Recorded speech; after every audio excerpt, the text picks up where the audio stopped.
मीरपुर नाम के शहर में तेजस अपनी पत्नी नीरू के साथ रहता था। पति पत्नी दोनों ही नौकरी करते थे। एक दिन तेजस गांव अपनी माँ के पास फोन करता है। हेलो, प्रणाम माँ। जीते रहो माँ, तुम दादी बनने वाली हो हैं?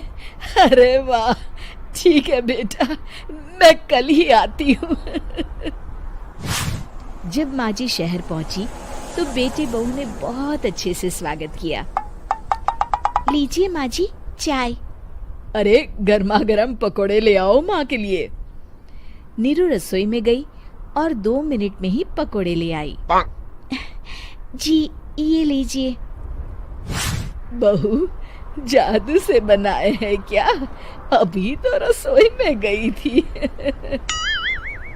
यम्मी।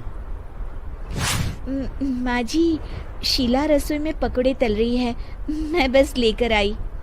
हे भगवान, मेरा धर्म भ्रष्ट कर दिया तूने। अब तो गंगा जल से शुद्धिकरण करना होगा।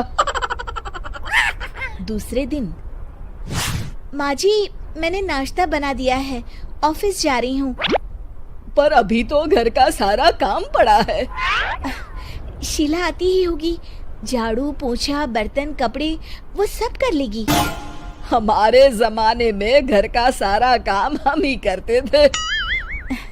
जी माँ जी, आप बहुत होशियार हैं, मैं घर ऑफिस दोनों नहीं संभाल पाती। तो जरूरत क्या है घर से बाहर जाकर चाकरी करने की? वैसे भी घर का काम खुद करने से घर में बरकत आती है, समझी? पर माँ जी। पर वर कुछ नहीं, इस महीने की पगार मिले फिर ऑफिस बंद। हाँ। रात को नीरू तेजस से कहती है, सुनिए जी, माँ जी बोल रही थी कि मैं नौकरी छोड़ दूं। वैसे ठीक ही तो है, अभी तुम्हें आराम की जरूरत है। फिर भी आराम कहाँ, शीला को छुड़ाने के लिए बोल रही थी। तो अब 24 घंटे में इतना काम तो कर ही सकती हो। पर जॉब पसंद है मुझे, घर पर मन नहीं लगेगा। अगले दिन जब दोनों ऑफिस के लिए निकल रहे थे, मेरी तो कोई कीमत ही नहीं है इस घर में। माँ जी, आजकल महंगाई बहुत है, रहन सहन भी बदल गया है, दोनों नौकरी करते हैं तभी ठीक रहता है। अच्छा, तू कहना क्या चाहती है? मेरा बेटा तुझे बिठा के खिला नहीं सकता?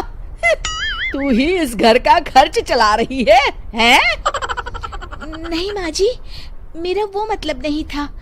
मतलब खूब समझती हूँ, ये बाल धूप में सफेद नहीं किए मैंने। हाँ। अब तो ये रोज का काम हो गया था। तेजस भी रोज की झिकझिक से परेशान हो गया था।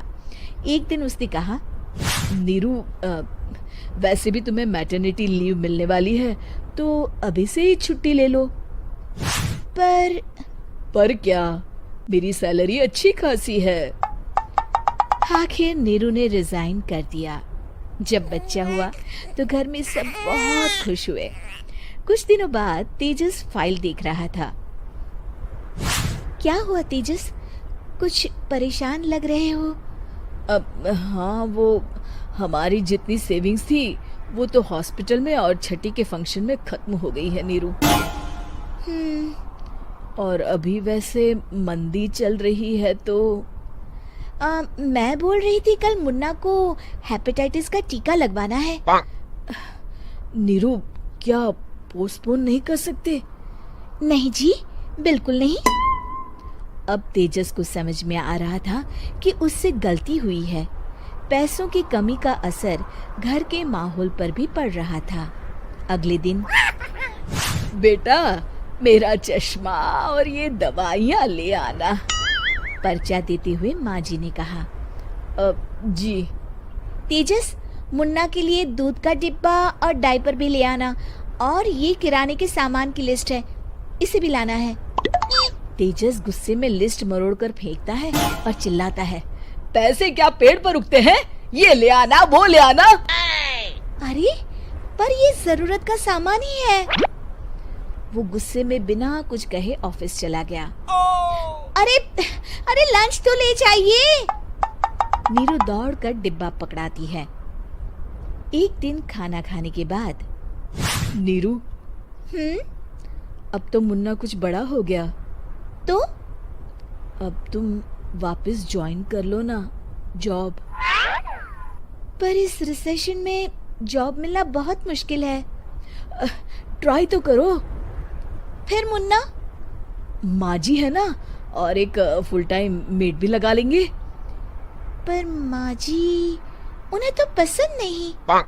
तभी माँ जी वहाँ आ जाती है और प्यार से नीरू के सर पर हाथ फेरते हुए बोलती है, अब मेरी समझ में आ गया बहू, पहले के और अब के समय में अंतर है।